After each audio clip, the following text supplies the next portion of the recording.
and get angry and frustrated. And the body says, we should get them back. We should get them back. I said, no. The body goes, cool. We said no. When he says no, he means no.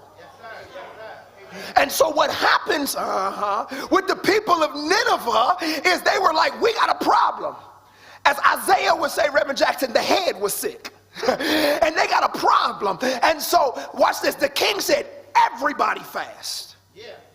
Put verse 5 up again. Let's read it together. Come on now. It's everybody. How many people fasted? The people of Nineveh believed God. And they called a fast. They put on sackcloth from the greatest to the least. From the greatest to the least. We got to get to a place where everybody, how many bodies? Everybody. Everybody fast.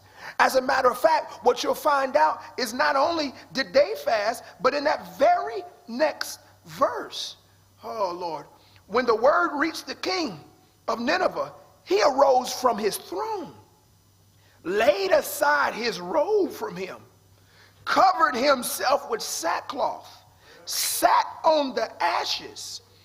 He issued a proclamation, and it said, in Nineveh, by the decree of the king and his nobles, do not let a man, beast, herd, flock taste a thing. Do not let them eat or even drink water. Lord have mercy. The king was like, I ain't playing with y'all. Nobody eats. I don't even want the cows to graze. Don't know why. Because God is upset and we need to fix this. We need to get, come on now. See, when you really get desperate and you really say, Lord, I need you, you'll start doing some stuff. But some of us ain't got desperate yet.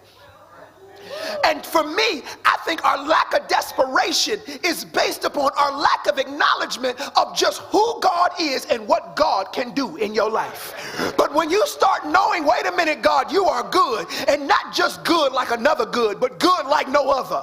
When God, you are kind, and not just kind like another kind, but kind like no other. When we start saying, God, you are great, and not great like a president, not great like a king, not great like a senator, but you are God, and God all by yourself. Beside you there is no other. And when you start thinking like that, you go, wait a minute, God, whatever you want me to do, I'm gonna do it.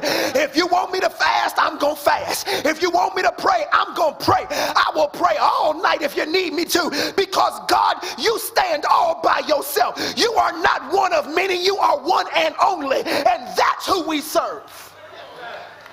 But sadly, as the great book says, we got too many fans and not enough followers.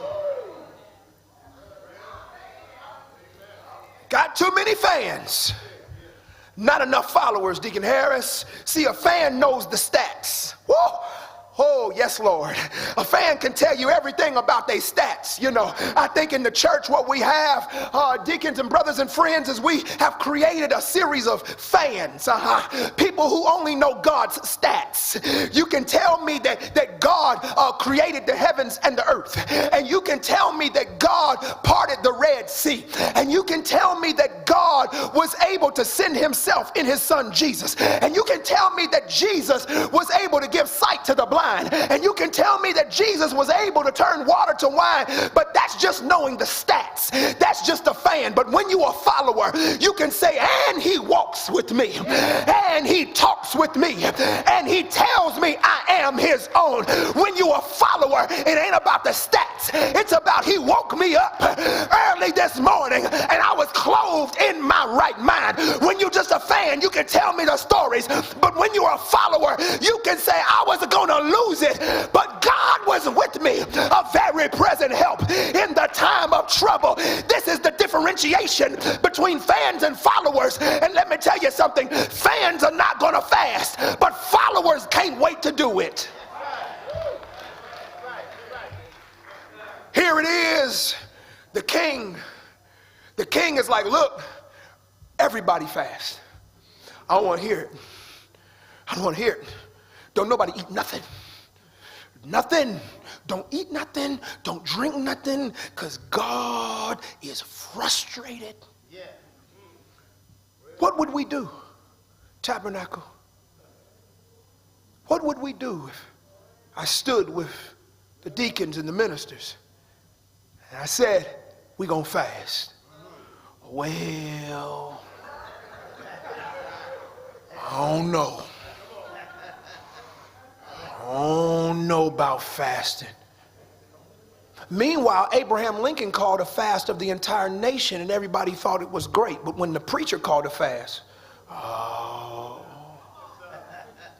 we've had some of the most non-biblical presidents to walk the face of the earth, but when they do a world day of prayer, we think they're doing something great. And the king says, we need to fast. Look at what he says as we go through the text. Verse 8, both man and beast must be covered with sackcloth. Let men call on God. That's prayer right there, y'all.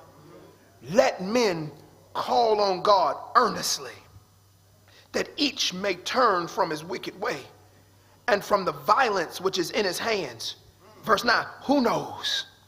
God may turn and relent and withdraw his burning anger so that we will not perish. Hold on.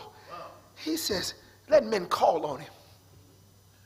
Let men call on him, and let everybody call on him according to what's going on in them. What would happen if I just right in the middle of service told everybody in here, y'all just take a few minutes